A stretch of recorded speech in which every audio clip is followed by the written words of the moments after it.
మేడ్చల్ జిల్లా నాచారం సర్కిల్ పరిధిలోని Meerpet HB colony 18వ డివిజన్ కైలాసగిరి శ్రీ మల్లికార్జున స్వామి దేవాలయానికి మహాశివరాత్రి పర్వదినాన్ని పురస్కరించుకొని ఉదయం 5 గంటల నుండి వేలాది మంది భక్తులు బారులు తీరినటువంటి ఆలయానికి చేరుకొని శివనామ స్మరణ ధనులతో ఓం నమ శివాయ హరిహర శంభో శంకర అంటూ స్మరిస్తూ శ్రీ మల్లికార్జున స్వామి వారిని మరియు బ్రహ్మరాంబికాదేవి అమ్మవారిని దర్శనం చేసుకుని ఆలయ ప్రాంగణంలో ఉన్న లింగానికి అభిషేకాలు చేసి స్వామివారి ఆశీర్వాదం పొందారు. ఈ సందర్భంగా ప్రధాన అర్చకులు శ్రీనివాసాచారి మరియు కైలాసగిరి దేవాలయ ధర్మకర్తల మండలి సభ్యులు ఎర్రం సుధాకర్ గుప్తా, గోపాల్ రెడ్డి, జయమోహన్, గురుస్వామి మాట్లాడుతూ ప్రతి మహాశివరాత్రి పర్వదినాన్ని పురస్కరించుకొని కైలాసగిరి శ్రీ మల్లికార్జున స్వామి వారిని ప్రతి సంవత్సరం మహాశివరాత్రి సందర్భంగా సుమారు 1,00,000 మంది భక్తులు ప్రజలు దర్శనం చేసుకుంటారని చెప్పారు.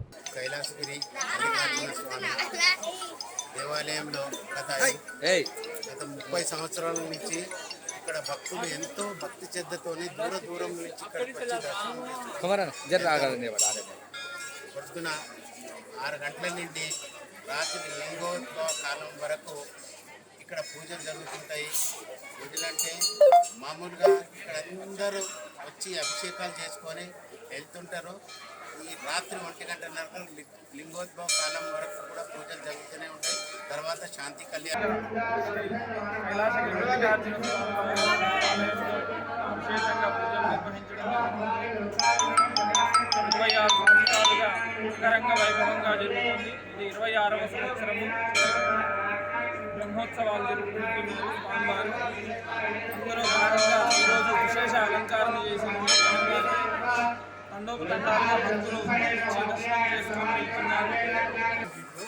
శివరాత్రి మహోత్సవ కార్యక్రమం జరుగుతుంది.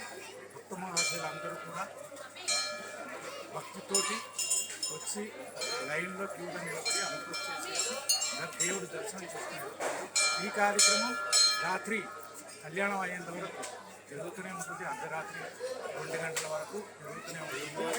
సంవత్సరానికి దాదాపు 1,00,000 మంది భక్తులు వచ్చేసేసి దర్శనం చేసుకొని వెళ్తున్నారు.